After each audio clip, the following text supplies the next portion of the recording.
우리 옆에 분하고 함께 인사하시겠습니다. 사랑합니다. 네.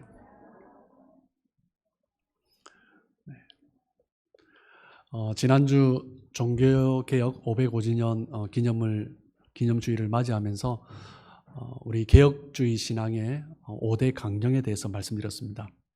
기억나시죠? 첫째, 오직 성경, 솔라 스크립추라. 둘째, 그렇죠. 오직 은혜, 솔라 그라티아. 세 번째, 오직 믿음, 솔라 피데. 네 번째, 오직 그리스도, 솔리스 크리스토스. 다섯 번째, 오늘 제목입니다. 오직 하나님께 영광, 솔리데오 글로리아.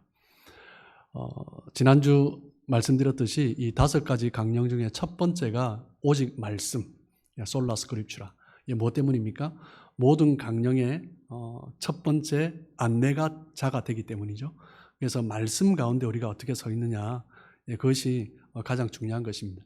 종교개혁, 성경에서 말씀하시는 교회가 어떠한가, 그것을 찾고 그것으로 돌아가는 거죠. 그렇기 때문에 말씀이 중요한 것이고, 말씀을 가장 먼저 두었습니다. 오직 성경, 오직 은혜, 오직 믿음, 오직 그리스도, 오직 하나님께 영광. 이 다 중요하지만 마지막 결론이 뭐예요? 오직 하나님께 영광. 결론은 하나님께 다 영광을 드리는 거죠. 여러분, 웨스트민스터 소요리 문답의 첫 번째 문답이 뭔지 아시죠? 질문은 사람의 제일 되는 목적은 무엇입니까? 답은 뭐예요? 하나님을 영화롭게 하고 영원토록 그를 즐거워하는 것이다. 기뻐하는 것이다. 사람의 제일 되는 목적, 사람의 삶의 이유, 하나님을 영화롭게 하는 것, 솔리데오 글로리아. 하나님을 영화롭게 하면서 즐겁게 살아가는 것, 그것이 우리 그리스도인의 첫 번째 삶의 목적이다라고 이야기하고 있습니다. 오늘 본문에 나오는 헤롯의 이야기는 어떻게 보면 이야기가 꼭 들어갈 필요가 있나 싶은 그런 느낌이 들기도 하는 그런 이야기입니다. 오늘 나오는 헤롯의 이야기, 이 주인공 헤롯은 우리가 잘 아는 헤롯 대왕의 로마 황제죠. 헤롯 대왕의 손자입니다. 그래서 헤롯 대왕의 손자, 헤롯 아그리파 1세라고 하죠. 당시에 갈릴리 중심의 이스라엘과 사마리아 지역을 전체를 다스리던 분봉왕이 바로 헤롯 아그리파 1세였습니다. 헤롯 대왕이 죽고 난 이후에 그 아들들이 이 군동 지역의 세 부분으로 나누어서 다스리게 했어요. 그 지역을 나누어서 다스린 그 아들들을 분봉왕이라고 하죠. 그런데 이제 그때보다 그 다음 이제 손자 세대로 넘어오면서 이 헤롯 아그리파 1세가 그 형제들이 다스리고 있는 그 분봉왕으로 다스리는 지역까지 다 통일하면서 흡수시켜 버립니다. 그래서 어떻게 보면 헤롯 대왕이 가졌던 그 당시의 땅보다 훨씬 더 넓은 땅을 유지를 했어요. 그만큼 힘과 권력이 있었던 그런 왕이었습니다. 그 헤롯 왕이, 헤롯 아그리파 1세가 우리가 잘 알듯이 세로요한도 죽였죠. 그리고 사도행전 우리 12장 시작할 때 보면은 야고보도, 사도 야고보도 죽였죠. 교회를 핍박하고. 그리고 이제 유대인들이 기뻐하니까 이제 베드로까지 이제 죽이려고 이제 잡아 가두었습니다. 그때 밤새 성도들이 기도했고 하나님의 천사가 베드로를 인도하시는, 풀어주시는 그런 놀라운 기적을 체험하게 됩니다. 그런데 그렇게 교회를 핍박하던 이 헤롯 아그리파 1세가 어떤 최후를 맞이하게 됩니까? 벌레에 먹혀 죽게 됩니다. 그것도 벌레에 먹혀서 죽게 되었어요. 20절에 보시면 헤롯이 드로와 시돈 사람들을 대단히 노여워하니 그들의 지방이 왕국에서 나는 양식을 먹는 까닭에 한 마음으로 그에게 나와 왕의 짐소 맡은 신하 블라수도를 설득하여 화목하기를 청한지라. 드로와 시돈 사람, 보면 이제 지금으로 보면 시리아 지역이죠. 고대 근동의 지중해 연안에 있는 도시입니다. 거기에는 이제 양식을 수입을 해왔는데 갈릴리 지역에서 나는 옥수수를 주 양식으로 해서 수입해 왔습니다. 그런데 이제 헤롯 아그리파가 수출해 주지 않는 거죠. 갑질을 하는 것입니다. 지금 이제 우크라이나의 옥수수가 지금 나오지 않으니까 전 세계가 고통스러워하는 것처럼 지금 그렇게 했던 거죠. 그래서 그들이 갈릴리산 옥수수를 공급받기 위해서 드로와 시돈에서 사람들이 왔어요. 그런데 이제 갑질을 하는데 어떻게 할 수가 없는 것입니다. 헤롯이 뭐라고 하든지 다 받아줘야 되는 그런 상황입니다. 헤롯은 그것을 너무나 잘 알았기 때문에 그들을 괴롭힌 거죠. 12장 21절에 보면 헤롯이 나를 택하여 왕복을 입고 단상에 앉아 백성에게 연설하니, 그들 시돈과 두로에서 온 사람들 그리고 백성들이 함께 있을 때 헤롯이 이제 나와서 연설을 합니다.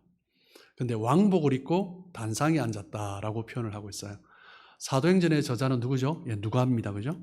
누구죠? 누가입니다. 그 누가의 직업이 뭐죠? 의사죠. 의사는 작은 것 하나도 놓치면 안 돼요. 작은 것 하나에 생명이 왔다 갔다 하잖아요.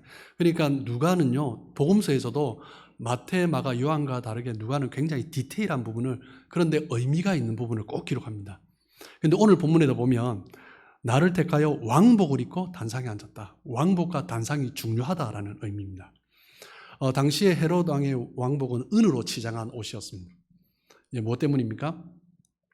빛이 떠오르면 그 은에 얼마나 그 빛이 반짝반짝하겠습니까?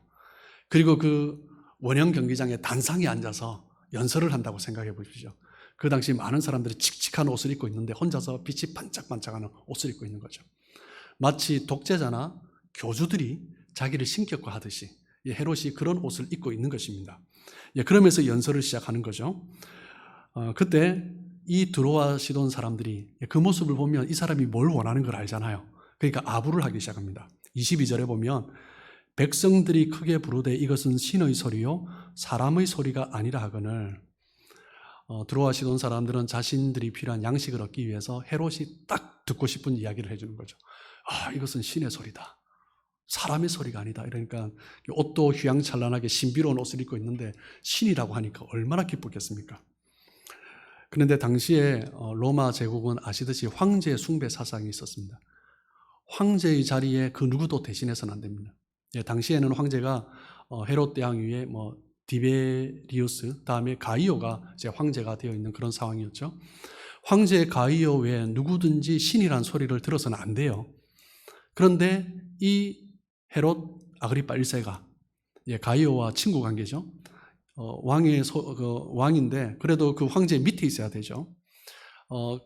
헤롯 아그리파 1세는 디베레 황제 때 감옥에 들어갔었어요. 그런데 가이오가 황제가 되면서 풀어서 이스라엘 땅으로, 갈릴리 땅으로 보내줬습니다. 그런데 그때부터 이제 확장을 하기 시작한 거죠. 그런데 아무리 친구지만 황제잖아요. 그 황제가 받을 영광을 자기가 취하면 안 되죠. 그런데 이 헤롯 아그리파는 취했던 것입니다. 그런데 질문, 로마 황제가 받아야 될 영광을 그 분봉왕 헤롯 아그리파 1세가 취했다고 하나님이 치셨습니까? 그건 아닌 것 같아요. 23절에 보시면 헤롯이 영광을 하나님께로 돌리지 아니하므로 주의 사자가 고치니 벌레에게 먹혀 죽으니라. 질문이 또 생깁니다. 헤롯이 누굽니까? 이스라엘을, 유대인들을 괴롭히는 이방의 왕 아닙니까? 그죠? 그런데 이 헤롯이 영광을 하나님께 돌리지 않았다고 하나님이 치셨다? 그러면 예수 안 믿는 모든 사람들, 영광을 자기가 취하는 사람 다 치셔야 되는 거 아니에요? 그죠? 그런데 이 이야기는, 이 본문의 이야기는 헤롯 가문의 배경을 알면 이해할 수 있는 부분입니다. 헤롯 가문은 이두메 출신입니다. 이두메가 어떤 지역이죠? 에돔 사람들이 살던 곳이에요. 에돔은 원래 사해 오른쪽 지역에 있었죠. 그런데 바벨론 포로가 되고 하면서 무너지면서 나중에 이제 바벨론 포로에서 돌아오면서 그 사해 왼쪽 남쪽에 그 신광야죠. 거기에 자리를 잡았는데 그쪽이 이두메입니다. 그래, 그쪽과 지금의 사마리아, 시리아 지역이죠. 지금의 시리아, 사마리아 지역에 이제 흩어져서 살았는데, 그래서 이두메 사람들은 에돔 사람이라기보다는 이두메 사람이라고 불리기를 좋아했습니다. 그런데 이 이두메 사람은 에서의 후손입니다. 에돔 사람들이 에서의 후손이죠. 에서의 후손이라는 말은 누구의 후손입니까? 아브라함의 후손입니다. 그래서 이들도 어떤 생각을 했냐면 우리도 아브라함의 후손이다라는 거예요. 우리도 유대인이다라고 생각을 했습니다. 그래서 헤롯에 대해서, 헤롯의 정체성에 대해서 유명한 말이 있습니다. 헤롯의 심장은 이두메인이지만 헤롯의 정신은 로마인이다. 이런 말이 있습니다. 그만큼 이 헤롯이 이두메 사람으로서 아브라함의 후손으로서 그 피가 있다라는 자긍심이 있었다라는 것입니다. 그런데 아브라함의 후손 유대인이라는 그런 마음이 있지만 12지파가 아니잖아요. 그러니까 이제 열등감이 있는 것입니다. 헤롯이 출생부터 열등감이 있습니다.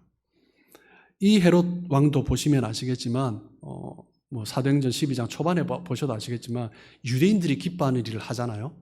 무엇 때문에요? 나도 유대인이거든요. 그런데 인정받지 못했지만 이제 왕으로서 유대인들이 좋아하는 일을 하니까 나도 유대인으로 인정받기를 원하는 거죠. 유대인들이 기뻐하니 사도 야고보도 죽이고 교회도 핍박하고 그러다 이제 베드로까지 투옥시킨 것입니다. 유대인의 한심을 사기 위한 것도 있지만 나 자신도 율법에 열심히 있는 유대인이다. 그것을 드러내고 싶었던 것입니다. 헤롯 왕은 자기 자신이 하나님을 믿는 아브라함의 후손이다라고 생각을 했다면 이것은 신의 소리요 사람의 소리가 아니다라고 사람들이 백성들이 말을 했을 때 거절했어야 됐습니다. 헤롯 가이오 로마 황제 때문이 아니라 내가 유대인이라면 내가 아브라함의 자손이라면 그것을 거절했어야 됐죠. 그런데 자기를 향해 신이라고 환호하는 그 소리를 마땅히 즐겼습니다. 헤롯은 그 영광을 자기가 받은 거죠. 스스로를 유대인이라고 생각하는 사람에게는 있을 수가 없는 악한 행위였습니다. 유대인이라면 자신의 의도와 상관없이 누군가 나를 신격한다면 나 자신, 내가 의도하지 않아도 내 옷을 찢고 회개해야 되는 게 유대인입니다. 그러나 헤롯은 사람들이 자기 자신을 신이라고 환호할 때 아무런 제지 없이 그냥 그것을 받고 누린 거죠. 스스로는 유대인이라고 생각했을지 모르지만 이것은 전혀 신앙인의 모습이 아니라 하나님을 정치적으로 이용해 먹는 위선적인 종교적인 삶의 모습이었던 거죠. 그래서 헤롯은 죽게 되는데 그 죽음의 이유는 단지 교회를 핍박해서가 아니라 하나님의 사람이라고 이야기를 하면서 하나님의 영광을 가로챘기 때문입니다. 그래서 하나님이 치신 거죠. 역사가 요세푸스는 이 헤롯의 죽음에 대해서 자세하게 묘사를 하고 있습니다. 그래서 제가 읽어드리는 게 조금 몇 가지를 뽑았는데 읽어드리는 게 나을 것 같아요. 태양의 첫 햇살을 받은 은빛 옷이 너무나 찬란하게 빛났기 때문에 그것을 보는 자들은 두려움과 경외심에 사로잡혔다. 그에게 아첨하는 자들이 갑자기 소리를 지르더니 그를 신으로 부르기 시작했다. 왕은 그들의 아첨을 거부하지 않았다. 조금 후 그는 위를 쳐다보았다. 올빼미 한 마리가 그의 머리 위에 앉았고 그는 갑자기 가슴과 배에 심한 통증을 느꼈다. 그리고 닷새 안에 죽었다. 고통에 휩싸이는 그는 자기 친구들에게 말했다. 나는 이제 생명을 잃어가고 있다. 방금 너희가 말한 거짓 평판 때문에 운명의 심판이 따르고 있다. 너희들이 불멸하리라고 한 내가 이제는 사망의 온도 아래 있다. 그러나 나는 하나님이 정하신 운명을 받아들여야만 한다. 원형 경기장 그 단상에 앉아서 이것이 신의 소리요 라고 말을 들었던 헤롯은 갑자기 그 올빼미 한 마리가 머리에 앉으면서 그 위에 심한 복통을 일으키면서 쓰러졌습니다. 그리고 5일 동안 극심한 고통 가운데 기록에 의하면 벌레가 버러지가 창자를 먹었다. 그래서 너무 심한 악취가 났다라고 이야기합니다. 그 5일 동안 그 고통 속에서 신음하다가 그렇게 죽어간 거죠. 여러분, 하나님이 왜 헤롯에게 벌레에게 먹혀서 죽게 하셨을까요? 저는 그것이 분명한 메시지라고 생각합니다. 뭐 때문에요? 헤롯은 벌레만도 못한 인간이기 때문입니다. 그 헤롯을 치기 위해서 어마어마한 무기를 사용하기는 너무나 하찮은 자였기 때문이죠. 여러분, 이스라엘 백성들을 애굽에서 하나님이 이끌어내실 때 여러 가지 10가지 재앙 중에 동물을 이용하신 재앙이 있죠. 무엇을 이용했습니까? 파리, 개구리, 이, 메뚜기, 그런 것들이었습니다. 곤충들이죠. 자기 자신을 신이라고 생각했던 바로지만 하나님 보시기에는 너무나 하찮은 거죠. 벌레로 쳐도 되는 존재인 것입니다. 하나님은 자기 스스로가 어떻게 생각하든지 그렇게 교만한 사람, 자기 스스로를 드러내는 사람을 너무나 하찮게 여기십니다. 예, 그런 사람을 벌레만도 못한 존재로, 벌레로 쳐도 충분히 처리할 수 있는 존재로 여기신다라는 거죠. 하나님은 그런 사람을 벌레만도 못하게 생각하시는데 자기 자신은 하나님 같은 존재라고 생각하는 거죠. 얼마나 하찮게 보이시겠습니까? 헤롯은 사도 야고보조차, 세례 요한조차 수많은 그리스도인들을 옥에 가두고 죽였던 그런 사람, 그 힘과 권세가 있었던 사람입니다. 조금만 노해도 사람들이 부들부들 떨었던 그런 권력이 있는 사람이었습니다. 백성들로부터 신의 소리요, 사람의 소리가 아니다라는 그런 소리를 들을 정도로 정말 그렇게 높이 있었던 사람입니다. 그런데 그런 사람이 벌레에게 먹혀 죽었습니다. 얼마나 허무한 일입니까? 여러분, 우리가 신앙이 건강할 때, 신앙의 인격이 성숙할 때, 그때는요, 모든 것을 하나님 앞에 영광으로 돌립니다. 때로는 어려움이 있어도 하나님의 영광을 바라보면서 또 감사하면서 나갑니다. 근데 영혼이 병들면 달라집니다. 헤롯뿐만 아니라 하나님의 영광을 스스로 취했던 사람들이 얼마나 많은지 성경에서도 기록되어 있습니다. 사울 왕이 그랬죠. 하나님의 영광을 자기가 취한 거예요. 자기 이름으로 기념비도 세우고. 나중에 어려움에 처하자 사무엘에게 부탁을 하잖아요. 내 자존심만, 체면은 좀 세워달라고. 끝까지 자기 자신을 놓지 않는 것입니다.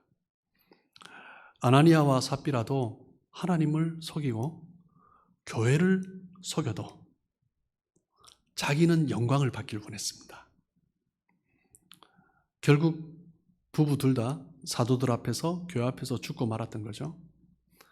바리새인들은 외식을 통해서 영광을 받고 싶었습니다. 율법적인 외식을 통해서 내가 얼마나 경건한 자인지, 신실한지 그것을 드러내고 싶었어요. 그 율법에 매달리다가 결국 예수님도 십자가에 못 박아 죽이는 정말 가장 악한 일들을 저지른 거죠. 여러분, 그렇다면 헤롯은 유대인들에게 인정받고 싶은 마음도 있었고 유대인으로 살아가고 싶은 그런 마음도 있었는데 왜 그렇게 하나님의 영광을 가로채기까지 사람들의 인정, 사람들의 칭찬, 사람들의 환호, 그것을 갈급했을까요? 자기 자신이 신이라는 말을 들으면서 만족할 만큼 이 헤롯은 그 마음에 그 삶이 교만과 허영으로 가득 찼던 것입니다. 그 교만과 허영은 어디에서 나오는 거예요? 결국 자기 자신의 자존감의 부분에서 나오는 거죠. 앞서 말씀드렸듯이 헤롯 아그리파 1세뿐만 아니라 헤롯 가문은요, 이스라엘을 생각하면 열등감이 있었습니다. 출생부터 열등감이 있는 거예요. 그 열등감이 있는 사람들의 특징은 무엇입니까? 자꾸 자기를 높이려고 하는 거죠. 내가 이런 사람이다. 내가 이렇게 했다라는 거죠. 자존감의 문제는 어디에서부터 오는 것입니까? 나의 내면이 채워져 있지 않기 때문입니다. 나의 내면이 채워져 있지 않으니 자존감이 낮은 사람, 열등감 있는 사람은 자꾸 자기를 드러내는 거예요. 내가 이런 사람이다. 난 이런 칭찬을 받아야 되고 난 이런 인정을 받아야 한다. 그것이 또 교만으로 나타나게 되는 거죠. 여러분, 많은 사람들이 내면의 굶주림 가운데 살아갑니다. 내면이 채워져 있지 않은 거죠. 굶주린 내면을 채우는 방법으로 많은 사람들이 무엇을 갈구하냐면 사람들로부터 인정받고 사람들로부터 칭찬받기를 원합니다. 먼저 내 내면을 채워야 되는데 내면을 채우기보다 사람들이 나를 어떻게 보는가, 사람들이 나를 어떻게 인정해 주는가, 그것으로 나의 부족한 부분을 채우려고 하는 거예요. 그러면 어떻게 돼요? 문제가 터지는 것입니다. 헤롯은 사람들로부터 받는 영광, 칭찬, 환호, 그것을 갈망했습니다. 여러분, 우리 믿는 자들에게서는 중요한 것이 무엇입니까? 우리의 내면이 무엇으로 채워져요? 하나님과의 관계 속에서 채워지는 것입니다. 하나님과의 관계 속에서 우리의 내면이 채워지면 쉽게 흔들리지 않습니다. 다른 것에서부터 나의 자존감, 나의 존재를 확인하려고 하지 않습니다. 내 존재의 근원이 하나님이시니까요. 헤롯이 교회를 무너뜨리기 위해 야고보 사도를 죽이고 베드로를 옥에 가두고 수많은 그리스도인들을 핍박하는 그런 상황이었지만 본서의 저자 누가는 당시 교회의 상황을 한 문장으로 간략하게 표현하고 있습니다. 사도행전 12장 24절입니다. 우리 같이 한번 읽어볼까요? 자, 시작. 하나님의 말씀은 흥왕하여 더하더라. 여러분, 사도행전 12장은 오늘 12장 마무리하는데요. 사도행전 12장은 어떻게 시작합니까? 헤롯이 야고보를 죽이고 수많은 그리스도인들을 핍박하고 베드로도 옥에 가두면서 헤롯이 승리한 것처럼 보이죠. 그렇게 시작합니다. 그런데 마지막은요, 어떻게 결론이 납니까? 베드로는 자유함을 얻게 되고요, 헤롯 왕은 죽고, 그리고 너무나 중요한 하나님의 말씀은 오히려 더 흥왕케 되는 것입니다. 영적 전쟁에서 볼 때 처음에는 절대적으로 악한 세력이 우세한 것 같지만 결국 성도들의 승리로 끝나는 것입니다. 하나님이 역사하시고 하나님의 말씀을 붙들면 결국 하나님께서 그 말씀을 통해서 일하시는 거죠. 하나님께 돌릴 영광, 그 하나님 앞에 영광을 돌리면서 그 하나님께서 기뻐하시는 일이 무엇인가 그것을 쫓아가는 사람을 통해서 하나님은 결국 승리를 주시는 것입니다. 이것이 바로 교회의 모습입니다. 솔리데오 글로리아, 하나님께 영광. 어떻게 우리는 하나님께 영광 돌릴 수 있습니까? 하나님의 말씀은 흥왕하여 더하더라. 교회가 어려움이 있고 핍박이 있지만 하나님의 말씀을 붙들고 나아가는 교회. 여러분, 교회가 어떻게 강하게 됩니까? 교회는 하나님의 말씀으로 강하게 되는 것입니다. 아무리 외부의 핍박이 있어도 내부적으로도 아나니아와 삽비라 같은 그런 문제가 있다 할지라도 교회가 다시 말씀을 붙들고 말씀 의지해서 나아가면 결국 하나님께서 그 말씀의 능력을 드러내시는 거죠. 그래서 교회는 승리하는 거죠. 여러분, 우리 성도들은 하나님을 믿는 자들입니다. 하나님을 믿는 자들은 무엇을 믿어요? 하나님의 말씀을 믿는 자들입니다. 이 말씀은 모든 것을 이기게 하는 능력입니다. 그래서 어려움과 문제가 있을 때 무엇을 믿어요? 말씀을 믿는 거죠. 그때 말씀을 붙드는 것입니다. 성도들의 마음속에 가장 우선순위의 믿음은 무엇입니까? 말씀이 역사한다는 거예요. 말씀이 이기게 한다는 것입니다. 말씀이 역사하면 영혼이 변화된다는 거죠. 그래서 우리는 어려운 문제가 있으면 뭘 해요? 사람을 찾아가고 어떻게 해결할까가 아니라 다시 말씀으로 돌아가는 것입니다. 말씀을 읽고 듣고 묵상하고 그 하나님이 어떻게 우리를 끌어가시는지 그 말씀을 내 삶에 비추어 보면서 나는 지금 어떤 모습인가? 오직 하나님께 영광. 어디에서부터 시작한다고요? 말씀에서 시작하는 것입니다. 오직 말씀을 붙들고 말씀에 순종할 때 하나님이 영광을 받으시고 또 우리 교회를 통해서 하나님이 영광을 드러내시는 거죠. 말씀을 붙들고 있는 성도는 결국 승리합니다. 말씀을 붙들고 있는 교회는 결국 승리합니다. 우리 믿는 자들이 하나님의 말씀을 능력을 믿기 때문에 말씀으로 채워지면 반드시 승리하는 거죠. 여러분, 누군가의 말 때문에 기뻐하고 누군가의 말 때문에 상처받는다면 말 때문에 기뻐하는 건 좋죠. 그런데 말 때문에 기뻐했다가 또 금방 말 때문에 상처받고 이 말 때문에 저 말 때문에 요동하고 흔들리면 뭐가 문제인가요? 상처 주는 사람의 말이 문제인 거예요? 아니요. 나의 내면이 중심이 비워져 있다는 거예요. 나의 중심이 말씀으로 채워져 있으면 그렇게 흔들릴 수가 없습니다. 이 말 저 말 때문에 내가 흔들리고 요동한다면 나 자신을 돌아봐야 합니다. 정말 말씀으로 채워져 있는가? 나는 내 중심이 말씀 가운데 있는가? 여러분, 말씀으로 여러분의 내면이 가득 채워지심으로 어떤 상황에서도 흔들리지 않는 복된 삶 되시길 축복합니다. 25절 보시면 바나바와 사울이 부조하는 일을 마치고 마가라 하는 요한을 데리고 예루살렘에서 돌아오니라. 이 말씀은 사도행전 우리 앞서 본 11장 27절에서 30절 예루살렘 교회가 기근으로 어려움이 있었죠. 그래서 안디옥 교회가 바나바와 바울을 보냈습니다. 교회 탑 리더죠. 성도들이 헌금을 한 그 돈을 가지고 이 헌금을 부조를 하러 그렇게 보냈습니다. 그리고 이제 돌아오는 길에 마가 요한을 데리고 함께 안디옥으로, 예루살렘에서 부자는 일을 마치고 안디옥으로 돌아오는 그런 상황이었습니다. 여러분, 여기에서도 우리가 어떻게 하나님께 영광을 돌릴 수 있는가, 그것을 발견할 수 있습니다. 무엇입니까? 안디옥 교회도 고난이 있었습니다. 핍박이 있었습니다. 어려움이 있었습니다. 그런데 예루살렘 교회가 어렵다라는 소식을 듣자 부조를 하는 거예요. 구제 헌금을 하는 거죠. 그러면서 다른 사람도 아니고 바나바와 사울을 보내서 그들을 위로하고, 그리고 성도들의 마음을 모아서 헌금을 전달하는 것입니다. 하나님께 영광 돌리기 위해서 우리가 어떤 삶을 살아야 합니까? 나의 어려움, 자기의 어려움, 우리 교회의 어려움, 그것만을 바라보면서 살아갈 것이 아니라 기꺼이 더 어려운 자들, 더 어려운 공동체, 선교지, 그것을 돌아보면서 섬겨야 하는 거죠. 여러분, 한국 교회가 선교할 때 넉넉해서 선교했습니까? 절대 그렇지 않죠. 한국 교회는 정말 어렵고 힘들 때 선교를 했습니다. 제일 처음 한국 교회 목사 안수 받으신 분이 7분이에요. 처음 목사 안수 받으신 분 7분의 목사님이 안수를 받았는데 그 중에 한 명을 선교사로 파송했어요.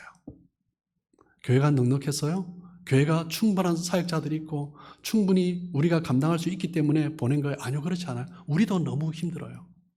그런데 선교사를 보낸 거예요. 그런 한국 교회를 하나님은 전 세계 유례를 찾아볼 수 없는 그 놀라운 부흥을 일으켜 주신 거죠. 여러분, 섬김은 넉넉하기 때문에 섬기는 것이 아닙니다. 어떤 사람이 섬깁니까? 하나님께서 필요를 보여주시는 것을 보는 사람이 섬기는 거죠. 하나님이 어떤 것을 향해서 마음이 있는가, 그것을 보는 사람이 섬기는 것입니다. 그것을 보았다면 나의 처지와 관계없는 것입니다. 하나님께서 원하시는 일이니까요. 내가 있든지 없든지 관계없이 내가 할 수 있는 일을 하는 것입니다. 그것이 바로 하나님께 영광을 돌리는 삶의 모습인 거죠. 저는 저희 교회가 마땅히 그랬으면 좋겠습니다. 제가 와서도 또 우리 새로운 선교사님들을 후원했으면 좋겠다 했을 때 우리 장로님들 그리고 선교위원장님들이 함께 한 마음으로 모아주셔서 지금 이제 17유닛의 선교사님이 작지만 부족하지만 조금씩 후원을 하고 있는데 정말 그렇게 더 많이 했으면 좋겠습니다. 선교지와 선교사님들, 현지인 사역자들 우리가 더 많이 도왔으면 좋겠습니다. 선교지뿐만 아니라 토론토 지역에도 어렵고 힘든 교회들이 참 많아요. 우리가 도왔으면 좋겠습니다. 목사님, 우리 교회도 지금 어려운데요. 네, 이런저런 어려움이 있습니다. 그런데 여러분, 믿음은 있으면 하는 게 믿음이 아닙니다. 그건 믿음이 아니죠. 부족해도 하나님이 마음 주시면 하는 것이 믿음인 거죠. 그때 하나님이 급해지시는 거죠. 아니, 얘들 지금 이렇게 하면 어떡하지? 지금 자기 코가 석자인데? 그러면 하나님의 기뻐하시는 일을 하면 하나님은 그냥 계시지 않습니다. 하나님은 더 채워주시는 거죠. 나는 없지만 하나님이 일을 하는 거예요. 이 하나님이 하나님 기뻐하시는 일을 하는 거예요. 그러니까 하나님이 가만히 있을 수 있습니까? 내 교회인데 일하시는 것입니다. 하나님의 영광을 위해 하나님의 기뻐하시는 일을 하면 하나님은 당연히 더 채워주시는 거죠. 사랑하는 성도 여러분, 우리는 항상 스스로에게 질문을 던져야 합니다. 나는 지금 하나님께 영광 돌리는 삶을 살아가고 있는가? 하나님께 영광 돌리는 삶이라는 의미는 무엇입니까? 하나님의 자리에 앉지 않는 것입니다. 하나님의 자리에 앉지 않는 것, 어떻게 그럴 수 있습니까? 오늘 본문에서 우리는 두 가지를 발견했습니다. 첫 번째는 뭐예요? 말씀이 시키는 대로 순종하는 거죠. 하나님께서 말씀하시면 따르는 것입니다. 그러면 하나님께서 영광 받으시고 그 말씀에 흥황케 함을 통하여서 하나님께서 기뻐하시는 거죠. 말씀이 시키는 대로 따르고 싶지만 잘 안 될 때 어떻게 합니까? 여러분, 억지로 따르려고 하지 마십시오. 저 사람도 하는데, 김 집사도 하는데 나도 해야지. 내가 교회 좀 더 다녔는데. 그렇게 안 하셔도 됩니다. 쟤는 서리 집사고 나는 안수 집사인데 내가 더 해야지. 그렇게 안 하셔도 됩니다. 말씀이 시키는 대로 말씀이 나에게 말씀하심이 하면 됩니다. 억지로 따르려고 하면요, 나도 힘들고 옆에서 보는 사람도 힘들어요. 말씀을 읽으면 어느 순간 말씀이 나에게 말씀해 주십니다. 말씀을 읽고 듣고 묵상하면 말씀은 살아있잖아요. 히브리서 4장 12절입니다. 우리 같이 한번 읽겠습니다. 시작. 하나님의 말씀은 살아있고 활력이 있어 자위의 날선 어떤 검보다도 예리하여 홍과 영과 및 관절과 골수를 찔러 쪼개기까지 하며 또 마음의 생각과 뜻을 판단하나니. 아멘. 하나님의 말씀은 살아있습니다. 하나님의 말씀은 살아있기 때문에 내가 말씀 없이 무언가를 하려면 하면 힘들어요. 생명력이 없는 거죠. 지치는 거죠. 그런데 말씀을 읽고 묵상하며 말씀이 나에게 살아있는 말씀이기 때문에 이 말씀이 나에게 말씀하세요. 여러분, 말씀은요, 눈으로 읽으셔야죠. 그런데 눈으로 읽는 것이 말씀이 끝이 아닙니다. 뭐 다들 아시겠지만 말씀을 읽다 보면 어느 순간 이 말씀이 나에게 말씀합니다. 내 마음에 말씀합니다. 그때 그 말씀을 붙드는 거예요. 그 말씀을 붙들어 그냥 참 좋다 이렇게 넘어가시면 안 됩니다. 그 말씀을 붙들어야 돼요. 그 하나님께서 나에게 무엇을 원하실까? 그 말씀을 따라가 보는 거예요. 순종하는 거예요. 그러면 말씀이 살아있다는 것을 그때 느낍니다. 아, 말씀이 정말 살아있구나. 이게 되는구나. 영혼을 변환시키시고 내 영 깊숙한 곳에서 찌르시며 말씀하신 그 말씀이 정말 살아있구나. 그 말씀을 능력에 체험하면서 살아가는 것입니다. 여러분, 남은 한 해 더 말씀 읽고 듣고 묵상하시고 그 말씀대로 살아가시는, 말씀으로 채워져서 그 말씀대로 살아가시며 영광 돌리는 삶 되시길 축복합니다. 그리고 두 번째 볼 수 있는 것은 무엇입니까? 하나님께 영광 돌리는 삶은 연약한 자를 돌보며 섬기는 것입니다. 만일 우리가 섬겨야 할 부분이 있다면 무엇인지 돌아보고 기꺼이 섬기면 좋겠습니다. 기쁨으로 섬기면 좋겠습니다. 여러분, 교회는 역사적으로 보면요, 처음 교회가 생길 때부터 교회는요, 항상 어려움 가운데 있었습니다. 교회는 어려움이 없던 적이 한 번도 없습니다. 우리 교회가 이 어려움이 지나면 하겠습니다. 그러면 절대 못합니다. 교회는 항상 어려움이 있습니다. 우리 교회도 믿음으로 받으시든지 안 받든 할 수 없지만 우리 교회도 앞으로 계속 어려움이 있을 것입니다. 교회는 지속적으로 어려움이 있습니다. 뭐 때문에요? 사단은 계속 교회를 공격하기 때문입니다. 그런데 이 교회가 오직 하나님만 바라보고 어떤 어려움과 어떤 문제에 직면해도 하나님이 기뻐하시는 일을 찾고 하나님께서 원하시는 그 선한 일을 쫓아가면 하나님이 영광 받으시고 그 교회를 또한 세워주시는 거죠. 우리로 하여금 하나님의 영광을 위해 살아가지 못하도록 하는 수많은 도전들이 있습니다. 그 가운데 우리는 살아가고 있습니다. 그런데 우리는 먼저 하나님의 말씀이 뭐라고 말씀하시는가? 내 삶을, 내 교회를 어떻게 해야 되는가? 세상의 영광을 좇는 것이 아니라 하나님의 그 영광, 하나님의 선한 일을 쫓아가며 살아갈 수 있는 거죠. 오직 하나님의 영광을 위해서 살아가는 사람들은 당장 보기에는 손해보는 것 같고 당장 보기에는 지는 것 같지만 로마서 사도행전 12장의 결론이 뭐예요? 교회는 승리합니다. 그게 하나님의 방법입니다. 여러분, 교회가 말씀으로 흥황하면 세상의 방식이 떠나가고 하나님이 영광 받으시는 선한 일만 가득하게 되는 것입니다. 이 두 가지 사명, 하나님께 영광 돌리는 두 가지 방법, 이것은요, 예수님께서 우리에게 주신 두 가지 계명으로 정리할 수 있습니다. 예수님이 주신 두 가지 계명이 뭐예요? 하나님 사랑, 이웃 사랑. 어떻게 하나님을 사랑할 수 있습니까? 말씀으로 채워질 때 하나님을 사랑할 수 있죠. 그리고 하나님의 뜻을 발견하는 거예요. 어떻게 이웃을 사랑할 수 있습니까? 말씀, 그 사랑 가운데 거하면서 이웃을 돌아보는 거죠. 그리고 섬기며 베푸는 것입니다. 이웃을 사랑하는 사람은 내가 부족해도 그 사랑을 표현하는 것입니다.